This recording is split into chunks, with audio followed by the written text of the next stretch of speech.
साल 2007 और 8 के दौर में एक तरफ बाबा रामदेव अपने योग के दम पर प्रसिद्धि पा रहे थे,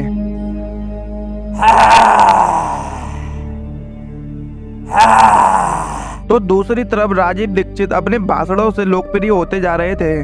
दुनिया की जिस भाषा में रिश्तों को कहने के शब्द ना हो, वो सबसे रद्दी भाषा है। बिल्कुल ठीक। बाबा रामदेव के पास पैसा था, आस्था चैनल जैसा एक बड़ा मीडियम था, तो राजीव दीक्षित के पास मुद्दे थे। मुद्दा स्वदेशी वस्तुओं का, मुद्दा विदेशी कंपनियों के विरोध का, मुद्दा करप्शन का, मुद्दा काले धन का, मुद्दा स्विस बैंक का। बस यहीं से शुरुआत होती है भारत स्वाभिमान आंदोलन की, जो इन दोनों ने मिलकर शुरू किया। भारत स्वाभिमान का जो अभियान अपने भारत में परम पूजनीय स्वामी जी के नेतृत्व में जो शुरू हुआ है, ये अभियान भारत की दशा को और दिशा को ठीक करने वाला है। भारत स्वाभिमान आंदोलन ने जहां एक तरफ बाबा रामदेव को योग के अलावा जनता को आकर्षित करने वाले मुद्दे दिए, तो वहीं अब राजीव दीक्षित की लोकप्रियता भी अब बाबा रामदेव से अधिक बढ़ने लगी। साल 2010 आते आते बाबा रामदेव ने भारत स्वाभिमान नाम की एक राजनीतिक पार्टी लॉन्च कर दी।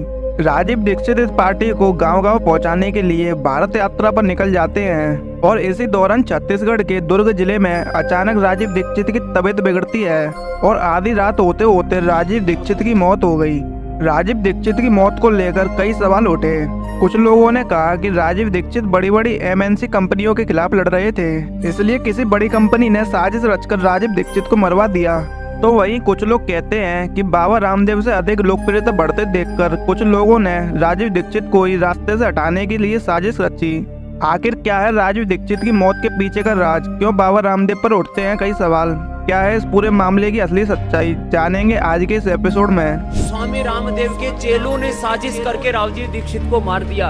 अरे राजीव दीक्षित के माँ बाप जिंदा, उसका भाई जिंदा है, उसके लिए मैंने कम से कम 25 लाख उसके उपचार पर खर्च करवाए। राजीव दीक्षित जी, आप कह सकते हैं कि वो स्वामी विवेकानंद का एक रूप थे। जिस तरह से वो भारत की संस्कृति को ले जा रहे थे, उनको रहस्यमय तरीके से मौत हो गई राजीव दीक्षित जी को, कोई जाना ही नहीं। राजीव दीक्षित की मौत को लेकर पहला सवाल ये उठता है कि अगर उनकी मौत हार्ट अटैक से हुई थी तो उनका पोस्टमार्टम क्यों नहीं होने दिया। दूसरा सवाल उठता है कि आखिर वो कौन आदमी था जो राजीव दीक्षित के पोस्टमार्टम को नहीं होने देना चाहता था। राजीव दीक्षित के समर्थक ये भी कहते हैं कि राजीव दीक्षित की डेड बॉडी एकदम नीली पड़ी हुई थी, जो अक्सर जहर से हुई मौत के केस में होती है। कुछ लोग ये भी कहते हैं कि राजीव दीक्षित के मुंह से अजीब सा लिक्विड भी निकल रहा था, पर इस केस में पोस्टमार्टम एक महत्वपूर्ण सबूत होता। लेकिन पोस्टमार्टम न होने की स्थिति में ये कहना बेहद मुश्किल है कि राजीव दीक्षित की मौत हार्ट अटैक से ही हुई या उन्हें जहर देकर मारा गया। इसलिए ऐसी स्थिति में राजीव दीक्षित के अंतिम दिनों में क्या क्या हुआ, इसे डिटेल में जानना बेहद जरूरी है। बाबा रामदेव पर यह आरोप लगाए जाते हैं कि उन्होंने राजीव दीक्षित का पोस्टमार्टम ये कहकर नहीं होने दिया कि पोस्टमार्टम हिंदू रीतियों के खिलाफ है, यहाँ शरीर के साथ काट छाट नहीं होती। और दोस्तों, हम कहानी में आगे बढ़े उससे पहले इस वीडियो को लाइक कर लीजिए, और अगर आपने अभी तक इस चैनल को सब्सक्राइब नहीं किया है तो चैनल को सब्सक्राइब कर दीजिए।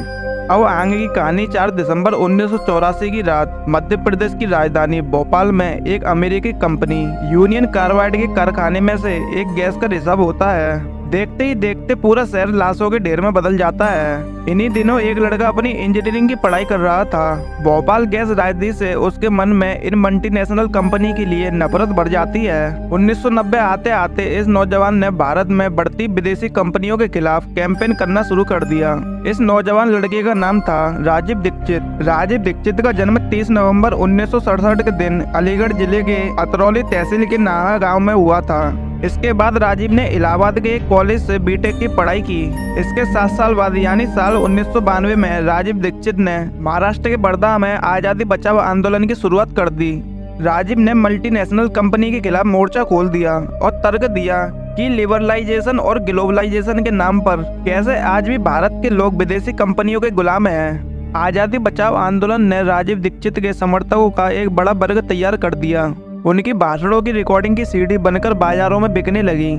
साल 2004 आते आते राजीव दीक्षित एक बड़े वर्ग में लोकप्रिय होते जाते हैं। इधर बाबा रामदेव भी योग के माध्यम से लोकप्रिय होते जा रहे थे।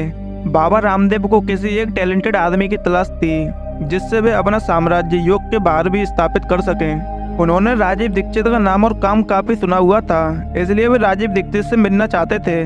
माना जाता है कि बाबा रामदेव अपने योगा कैंप्स में राजीव दीक्षित की सीडी कमीशन पर बेचने के लिए तैयार हो गए। उन दिनों राजीव दीक्षित भी मुश्किल दौर से गुजर रहे थे। राजीव के भाई प्रदीप दीक्षित ने अपनी शादी से पहले 34 लाख का घर बनवाया था। अफवाह उड़ने लगी कि ये पैसा राजीव दीक्षित ने दिया है, जो आंदोलन का पैसा है। उस वक्त 34 लाख रुपए एक बड़ा अमाउंट था। ये आरोप कितना झूठ था या कितना सच था ये तो नहीं पता, लेकिन इन अफवाहों ने राजीव दीक्षित को उनके ही आंदोलन में आइसोलेट कर दिया, अकेला कर दिया। इसी टाइम पर बाबा रामदेव और राजीव दीक्षित की मुलाकात होती है। साल 2004 से साल 2007 आते आते राजीव दीक्षित योग गुरु रामदेव के मेंटर बन जाते हैं। एक तरफ बाबा रामदेव भारतीय ट्रेडिशन के प्रतीक बन चुके थे, तो दूसरी तरफ राजीव दीक्षित विदेशी कंपनियों का विरोध करते थे और स्वदेशी कंपनियों की वकालत करते थे। राजीव के पास आर्थिक और राजनीतिक दोनों को ही लेकर नए नए विचार थे, जैसे राइट टू रिकॉल का आइडिया, यानी एक बार के लिए सांसद या विधायक बन भी जाए तो भी जनता के द्वारा उसे वापस बुलाने का अधिकार, black money switch bank, Ayurveda की वकालत, इन सब को लेकर राजीव के पास तगड़े विचार थे जो जनता को बड़ा आकर्षित करते थे। रामदेव भी राजीव दीक्षित की इस चमक का फायदा उठाने लगे और राजीव को अपने योगा कैंपों में मंच पर बैठाने लगे। राजीव के भाषण रामदेव के समर्थकों पर या उनके दर्शकों पर बिजली सा असर डालते। रामदेव जानते थे कि योग और स्वदेशी इन दोनों को मिलाने का क्या राजनीतिक असर निकलेगा। भारत में 2009 के लोकसभा चुनाव आने वाले थे। चुनावों के नजदीक आते आते रामदेव की राजनीतिक महत्वाकांक्षा बढ़ने लगी। वे जानते थे कि अकेले योग से कुछ नहीं होगा, इसलिए अब स्वदेशी और योग दोनों को मिला दिया जाए और राष्ट्रभक्ति का घोल बना दिया गया। रामदेव अपने मंचों पर योग करते और राजीव उनके लिए राजनीतिक पिच बनाते, आर्थिक और सामाजिक मुद्दों पर शानदार भाषण देते। अब राजीव भी लगातार धार्मिक टीवी चैनलों पर जैसे आस्था चैनल पर दिखाए जाने लगे, जिनमें रामदेव का ही पैसा लगा हुआ था। यहीं से दोनों ने भारत स्वाभिमान आंदोलन की शुरुआत की।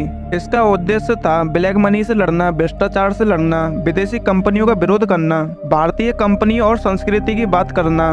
रामदेव इस भारत स्वाभिमान आंदोलन को अपनी राजनीतिक महत्वाकांक्षाओं के लिए इस्तेमाल करना चाहते थे, यानी आंदोलन को एक राजनीतिक पार्टी में बदल देना। अब तक राजीव रामदेव के मेंटर बन चुके थे। जहाँ जहाँ बाबा रामदेव, उनके पीछे पीछे राजीव। जो भी राजनीतिक आर्थिक मुद्दे उस दौर में बाबा रामदेव उठा रहे थे, वे सब राजीव दीक्षित के आइडियाज थे। ये आरोप लगाए जाते हैं कि राजीव दीक्षित की ये प्रेजेंस और महत्व रामदेव के पुराने सहयोगी बालकृष्ण और राम भरत को खटकने लगी। वे राजीव को बाहरी आदमी की तरह देखते थे, क्योंकि राजीव उनसे अधिक प्रभावी और शिक्षित थे। उनके बीच इस लेवल का बैर था कि अगर राजीव और बालकृष्ण कभी एक ही कमरे में होते थे तो एक दूसरे को वो पहचानते भी नहीं थे, मतलब एकदम इग्नोर करते थे।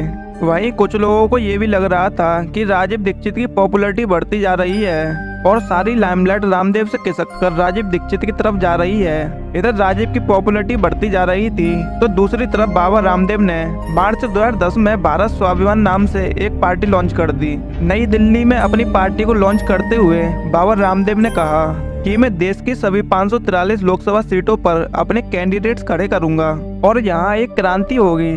पार्टी लॉन्च करने के कुछ महीने के बाद सितंबर 2010 में बाबा रामदेव और राजीव दीक्षित ने अपनी पार्टी की सदस्यता बढ़ाने के लिए भारत स्वाभिमान यात्रा की शुरुआत की। दोनों नेता अलग अलग जिलों में जाकर अपनी पार्टी और उनके गोल्स के बारे में लोगों को जागरूक करने लगे।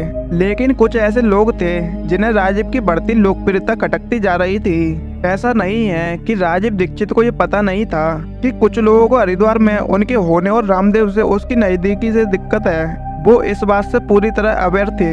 राजीव के पुराने सहयोगी मदन दुबे कहते हैं कि राजीव शायद परेशानी में थे, क्योंकि जब जुलाई 2010 में मैंने उनसे पूछा कि क्या मुझे भी भारत स्वाभिमान पार्टी का सदस्य बनना चाहिए, तब उन्होंने मुझसे कहा कि मैं अभी इंतजार करूं। उन्होंने मुझसे कहा कि वे अभी श्योर नहीं है। इससे मुझे लगा कि शायद कुछ गड़बड़ है। अपनी भारत स्वाभिमान पार्टी के प्रचार के लिए राजीव करीब करीब आधा देश घूम चुके थे। इस बीच 29 नवंबर 2010 के दिन राजीव दीक्षित छत्तीसगढ़ के दुर्ग जिले में पहुंचते हैं। राजीव के साथ साथ छत्तीसगढ़ के राज्य प्रभारी आचार्य दयासागर और अन्य कार्यकर्ता थे। यहाँ बेमेतरा तहसील में सुबह 10 बजे से 1 बजे तक राजीव दीक्षित का एक कार्यक्रम हुआ। इसके बाद उनका अगला कार्यक्रम शाम 4 बजे दुर्ग शहर में होना तय था। दोपहर करीब 2 बजे राजीव दीक्षित अपनी इस अगली जनसभा में शामिल होने के लिए बेमेतरा तहसील से रवाना हो गए। लेकिन इसी बीच रास्ते में ही राजीव दीक्षित को भारी पसीना आने लगा। इसके बाद दयासागर राजीव दीक्षित को दुर्ग के एक आश्रम में ले गए। यहाँ राजीव को बाथरूम में काफी देर हो गई। जब शक होने पर दरवाजा खोला गया तो देखा कि पसीने से लथपथ राजीव बेहोश पड़े हैं। इसके बाद राजीव को एक बिस्तर पर लिटाया गया और उनके चेहरे पर पानी छिड़का गया। थोड़ी देर के बाद राजीव होश में आए। राजीव को जब अस्पताल ले जाने के लिए कहा गया तो उन्होंने अस्पताल जाने की जगह होम्योपैथी से इलाज करवाने के लिए कहा, लेकिन राजीव को होम्योपैथी से कोई आराम नहीं मिलता तो तुरंत राजीव को भिलाई जिले के इस्पात संयंत्र अस्पताल ले जाया गया, लेकिन इस अस्पताल में पर्याप्त सुविधा नहीं थी, इसलिए तुरंत ही राजीव को भिलाई के अपोलो अस्पताल ले जाया गया। यहाँ ऐसा भी कहा जाता है कि जब राजीव होम्योपैथी से ही चिकित्सा लेने के लिए अड़े हुए थे तब रामदेव ने उनसे फोन पर बात की और उन्हें अच्छे अस्पताल में इलाज कराने के लिए मनाया। हालांकि रामदेव के इस फोन वाले दावे को लेकर कई तरह के विवाद हैं जो अपने आप में कई सवाल खड़े करते हैं। इसकी बात आगे करेंगे। अपोलो अस्पताल में भर्ती होने के बाद राजीव की तबीयत और भी ज्यादा बिगड़ने लगी और रात करीब 1-2 बजे के बीच डॉक्टरों ने राजीव को मृत घोषित कर दिया। ये टेढ़ी मेढ़ी वो कहानी है जो राजीव दीक्षित की मौत के बारे में बताई जाती है, लेकिन राजीव दीक्षित के समर्थक यहाँ पर कई प्रश्न खड़ा करते हैं। पहला सवाल कि क्या बिना पोस्टमार्टम के ही ये खबर प्रचारित की गई कि राजीव दीक्षित की मौत दिल का दौरा पड़ने से हुई है या जहर देने से हुई है? ये बात सिर्फ पोस्टमार्टम रिपोर्ट के बाद कही जा सकती है। अपोलो जैसे अस्पताल में एक संदिग्ध मौत होने के बाद भी राजीव का पोस्टमार्टम नहीं होने दिया, यह एक बड़ा सवाल है। आखिर ऐसा क्यों किया गया जबकि ये एक बहुत जरूरी प्रक्रिया थी? लेकिन इसके बाद जो सवाल खड़े होते हैं वे और भी अधिक गंभीर हैं। राजीव दीक्षित की मौत के बाद बाबा रामदेव ने उनके परिवार से फोन पर बात की और अनुरोध किया कि वे राजीव दीक्षित को सम्मानित करना चाहते हैं और उनका अंतिम संस्कार गंगा के तट पर यानी हरिद्वार में करना चाहते हैं। राजीव की मौत से सदमे में जूझ रहे परिवार ने रामदेव की बात मान ली, इसलिए दीक्षित के पार्थिव शरीर को उनके गृह जिले अलीगढ़ ले जाने के बजाय एक चार्टर्ड विमान से हरिद्वार ले जाया गया, जहां बाबा रामदेव का पतंजलि आश्रम मौजूद है। यहाँ पतंजलि आश्रम में राजीव दीक्षित का शरीर बर्फ के ब्लॉक पर रखा हुआ था। आसपास उनके खास साथियों की भीड़ अपने नेता को आखिरी बार देखने के लिए आई हुई थी। राजीव दीक्षित का चेहरा गेंदे के फूल की मालाओं से ढका हुआ था। केवल यही चीज थी जो नजर आ रही थी, लेकिन लोग आपस में कानाफूसी करने लगे। राजीव का चेहरा पहचान में नहीं आ रहा था। उनका चेहरा अजीब सा बैगनी और नीला पड़ चुका था। नाक से भी काले नीले रंग का कुछ बह रहा था। यहाँ से आगे की कहानी हैरान करने वाली है, जिसे द प्रिंट वेबसाइट ने छापा है। आगे की कहानी द प्रिंट की इसी लेख से ली गई है। द प्रिंट पर छपे इस आर्टिकल के अनुसार राजीव दीक्षित के पुराने सहयोगी मदन दुबे कहते हैं कि लोग राजीव दीक्षित की अचानक हुई मौत और उनके शरीर के अजीब रंग को लेकर आपस में बात कर रहे थे। जैसे जैसे लोग उनके शरीर को देखते जा रहे थे वैसी वैसी बातें बनती जा रही थी। जल्दी लोग पोस्टमार्टम किए जाने की मांग करने लगे। दुबे आगे कहते हैं कि फाइनली मैंने तेज आवाज में कहा कि यहाँ कुछ धोखा हुआ है। मैं जानना चाहता हूँ कि क्या कोई और भी है जो पोस्टमार्टम चाहता है। इसके बाद दुबे ने रामदेव को एक पत्र देने के लिए ऐसे लोगों के साइन लेने शुरू किए जो पोस्टमार्टम कराना चाहते थे।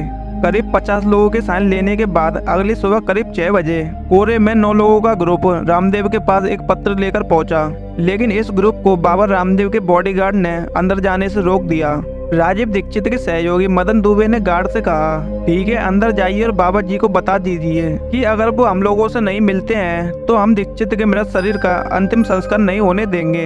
अंत में करीब बाबा रामदेव 7:30 बजे एक बैठक करने के लिए मान गए और उन्होंने दुबे और उनके सहयोगियों को अंदर बुला लिया, लेकिन इन लोगों के फोन बाहर ही रखवा लिए गए ताकि कोई बातचीत की रिकॉर्डिंग न करे। द प्रिंट के इस आर्टिकल के अनुसार इस मीटिंग में बाबा रामदेव ने कहा, तो आप लोग क्या चाहते हो? इस पर दुबे ने कहा कि हम सब आजादी बचाओ आंदोलन के ट्रस्टी हैं और दीक्षित का पोस्टमार्टम चाहते हैं। इस पर बाबा रामदेव ने कहा कि जब ये एक प्राकृतिक मौत है तो इसकी क्या जरूरत है। इस पर दुबे ने कहा कि हमें डाउट है इसलिए पोस्टमार्टम होना चाहिए। ये बहस ऐसे ही होती रही, लेकिन बाबा रामदेव पोस्टमार्टम के लिए नहीं माने।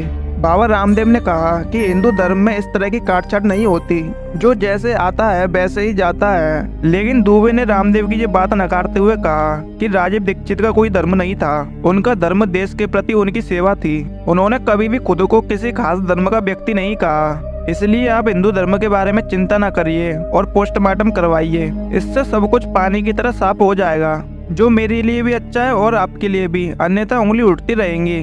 करीब 1 घंटे तक चली इस बहस में रामदेव दुबे पर गुस्से में रहे, लेकिन अंत में रामदेव इस बात के लिए मान गए कि वे हॉल जाएंगे जहां दीक्षित का शव रखा हुआ था और वहां लोगों से और दीक्षित के परिवार से पूछेंगे कि क्या पोस्टमार्टम होना चाहिए। इसके बाद रामदेव अपनी कार से उस हॉल के लिए निकल जाते हैं जहां राजीव दीक्षित का शव रखा हुआ था। वहीं राजीव के आज़ादी बचाओ आंदोलन के ट्रस्टी इस हॉल के लिए पैदल पैदल निकल जाते हैं। बाबा रामदेव के निवास से हॉल करीब 20 मिनट की पैदल दूरी पर था। दुबे और आज़ादी बचाओ आंदोलन के कार्यकर्ताओं के वहां पहुंचने से पहले रामदेव हॉल में पहुंच चुके थे, जहां रामदेव ने एक माइक पकड़ते हुए कहा कि कुछ लोग मुंबई से आए हैं, वो मुझसे राजीव दीक्षित का पोस्टमार्टम कराने के लिए कह रहे हैं। मृत शरीर के साथ छेड़छाड़ करने की अनुमति हिंदू धर्म में नहीं है। इस पर भारत स्वाभिमान से जुड़ी हरियाणा की डॉक्टर सुमन ने कहा कि फिर आप करवा क्यों नहीं रहे, लेकिन रामदेव कोई जवाब देने के मूड में नहीं थे। अपने लोगों की तरफ मुड़ते हुए रामदेव ने उन्हें आदेश दिया कि शव की अंतिम यात्रा की तैयारी की जाए। इस वक्त सुबह के करीब 9 बज रहे थे, जबकि शमशान घाट पर जाने का समय सुबह 11 बजे निर्धारित किया गया था। लेकिन रामदेव के लोगों ने सबको अंतिम संस्कार के लिए तैयार कर लिया। सबको तुरंत ही एम्बुलेंस पर डलवा दिया गया और शमशान घाट पर जाने के लिए तैयार हो गए। तब प्रिंट पर छपे आर्टिकल के अनुसार राजीव के पुराने सहयोगी मदन दुबे कहते हैं कि जब हम हॉल में पहुंचे तो देखा कि सबको एम्बुलेंस में लादा जा रहा था। हमने घबराते हुए एम्बुलेंस को रोकने की कोशिश भी की। माना जाता है कि शमशान में पहुंचने पर रामदेव राजीव के भाई प्रदीप दीक्षित की तरफ मुड़े और कहा कि तुम अगर पोस्टमार्टम चाहते हो तो ये हम करवा सकते हैं। इस पर प्रदीप ने कहा कि स्वामी जी, यहाँ पर सब लोग पहले से ही आए हुए हैं, आपने हम सब के लिए पोस्टमार्टम न करवाने का निर्णय ले लिया है, अब इस पर बात करने का कोई पॉइंट नहीं है। द प्रिंट पर छपे आर्टिकल में पत्रकार प्रियंका पाठक नारायण कहते हैं कि मैंने प्रदीप से पूछा कि उन्होंने रामदेव से ऐसा क्यों कहा था। इस पर प्रदीप ने कहा, और मैं कर ही क्या सकता था, सब लोग घाट पर पहुंच ही चुके थे, मुझे समझ नहीं आया कि मैं क्या कहूँ। लोग आकर मुझसे तरह तरह की बातें कर रहे थे, अगर वो सच बोल रहे थे तो इसकी क्या गारंटी थी कि पोस्टमार्टम रिपोर्ट के साथ छेड़छाड़ नहीं की जा सकती। मैं उन्हें यानी रामदेव को मना करने की स्थिति में नहीं था। कुल मिलाकर पोस्टमार्टम न करवाने के कारण जो भी हो, अच्छी इच्छा से हो चाहे बुरी इच्छा से हो, लेकिन उस दिन से शुरू हुआ ये सवाल कि राजीव दीक्षित का पोस्टमार्टम क्यों नहीं करवाया गया।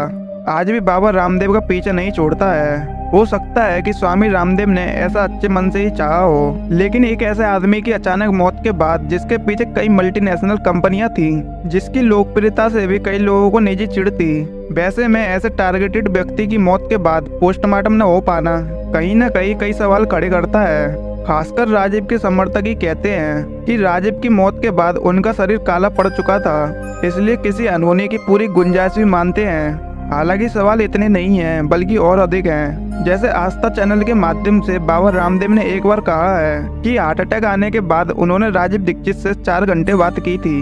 उस वक्त उसका भाई भी उसके साथ बैठा था जो जीवित है। राजीव भाई दीक्षित ने 4 घंटे मुझसे। लेकिन सच्चाई ये है कि राजीव दीक्षित के भाई प्रदीप दीक्षित के भिलाई पहुंचने से पहले ही राजीव दीक्षित की मौत हो चुकी थी। जब प्रदीप दीक्षित रास्ते में ही थे तो उनको राजीव की मौत की खबर मिल गई थी। प्रदीप दीक्षित के बयान के अनुसार जब वे अस्पताल पहुंचे तो उन्हें उनके भाई का शव मिला। सवाल ये है कि फिर बाबा रामदेव ने झूठ क्यों बोला कि उन्होंने राजीव से फोन पर बात की थी और उस वक्त उनका भाई प्रदीप भी मौजूद था। दूसरा सवाल ये है कि आस्था टीवी पर बाबा रामदेव कहते हैं कि मैं करीब 1 घंटे तक उनको समझाता रहा। उनको शायद ये जेनेटिक बीमारी थी, बीपी की, शुगर की, हार्ट की। खानदान में डायबिटीज है, उसको हार्ट अटैक है, उसको पहले भी माइल्ड अटैक आया, को शायद जेनेटिक की प्रॉब्लम थी, बीपी की, शुगर की, हार्ट। लेकिन बाबा रामदेव का ये दावा भी झूठ है कि राजीव को शुगर वगैरह की बीमारी थी या हार्ट की बीमारी थी। तीसरा सवाल ये भी है कि बार बार रामदेव राजीव दीक्षित से हुई बातचीत को लेकर बयान बदलते हैं। कभी कहते हैं कि 4 घंटे बात की थी और कभी कहते हैं कि 1 घंटे बात की थी। राजीव भाई दीक्षित ने 4 घंटे मुझसे बहस, करीब 1 घंटे तक समझा। यार राजीव के भाई प्रदीप का बयान जरूरी है। प्रदीप कहते हैं कि रामदेव के लोगों ने मुझसे फोन पर कहा था कि राजीव बातचीत की हालत में नहीं है, लेकिन ये कैसे हो सकता है कि ट्रीटमेंट के बीच में ही वे रामदेव से घंटों बात कर लें। प्रदीप ये भी कहते हैं कि उनके भाई को कोई भी बीमारी नहीं थी, न उन्होंने कभी डायबिटीज, ब्लड प्रेशर या हार्ट अटैक की दवाई ली। सवाल ये है कि फिर बिना जाने रामदेव ने सार्वजनिक मंचों पर ऐसे झूठ क्यों बोले कि राजीव को डायबिटीज की जेनेटिक बीमारी थी। एक सवाल तो राजीव के इलाज के खर्च को लेकर भी है। बाबा रामदेव आस्था टीवी पर कहते हैं कि इसके इलाज के लिए मैंने 25 लाख रुपए खर्च कर दिए। उसके लिए मैंने कम से कम 25 लाख उसके उपचार पर खर्च करवाए। लेकिन राजीव दीक्षित के ऑफिशियल नाम के यूट्यूब चैनल ने इन डॉक्यूमेंट्स को जारी करते हुए दावा किया कि बाबा रामदेव यहाँ भी झूठ बोले, क्योंकि राजीव के इलाज के लिए अस्पताल ने 30,000 रुपए जमा करवाए थे, जिसमें से उल्टा 2831 वापस हुए, यानी इलाज पर मात्र 27,169 रुपए खर्च हुए। अगर एक कॉमन लॉजिक भी लगाएं तो साल 2010 के वक्त पर जब इलाज में आज के जैसे बिल नहीं बनता था, वहाँ सिर्फ एक दिन में 25 लाख रुपए कहाँ खर्च हुए होंगे। ऐसा कौन सा इलाज दिया गया होगा बिना ऑपरेशन, बिना बड़ी चिकित्सा के एक दिन में 25 लाख रुपए खर्च हो जाने की बात लॉजिकल भी नहीं लगती। ऐसा नहीं है कि राजीव की रहस्यमयी मौत के पीछे कोई साजिश हो ही सकती है। यह हो सकता है कि उनकी मौत प्राकृतिक ही हुई हो, या हो सकता है कि कोई साजिश ही हुई हो, लेकिन किसी भी परिस्थिति में आज कोई स्पष्ट मत देना मुश्किल है। अगर उस वक्त रामदेव राजीव दीक्षित का पोस्टमार्टम करवा लेते तो असली गुनहगारों का सच पता चल जाता, कोई साजिश बाहर आ जाती या कुछ भी नहीं निकलता। लेकिन दोनों ही स्थिति में रामदेव इस सवाल से बच जाते हैं। जनवरी 2019 में मोदी के नेतृत्व वाले प्रधानमंत्री कार्यालय यानी पीएमओ ने राजीव दीक्षित की रहस्यमयी मौत को दोबारा जांच करने के लिए छत्तीसगढ़ राज्य की दुर्ग पुलिस को आदेश दिया था, यानी राजीव की मौत के 9 साल बाद। लेकिन अब 2024 में इस आदेश को 4.5 साल से अधिक का वक्त बीत चुका है, लेकिन अभी सार्वजनिक पटल पर इस जांच को लेकर कोई सूचना नहीं है, कोई अपडेट नहीं है कि क्या हुआ। इसके कुछ अर्थ निकाले जा सकते हैं। एक तो ये कि प्रधानमंत्री कार्यालय को वास्तविकता में ही प्रथम दृष्टया ऐसा लगता होगा कि राजीव की मौत के पीछे कोई राज है। दोबारा जांच के आदेश से पहले सरकार ने कुछ तो तथ्य देखे ही होंगे, जब जाकर कन्विंस हुए होंगे कि हाँ दोबारा जांच की जरूरत है, दोबारा जांच होनी चाहिए एक बंद केस की। इसका दूसरा अर्थ ये भी हो सकता है कि साल 2019 के चुनावों के वक्त मोदी सरकार रामदेव पर दबाव बनाना चाहती हो या कोई बार्गेनिंग करना चाहती हो।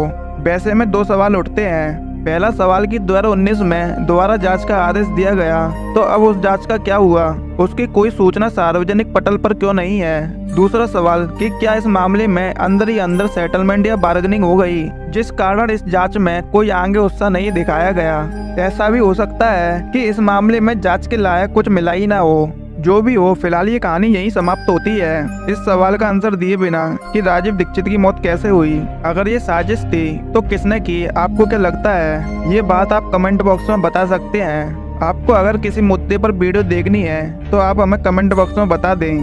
दोस्तों, अगर आपको वीडियो अच्छी लगी हो तो वीडियो को लाइक और चैनल को सब्सक्राइब कर लें, ताकि हम आपके लिए ऐसी वीडियोस लाते रहें। धन्यवाद।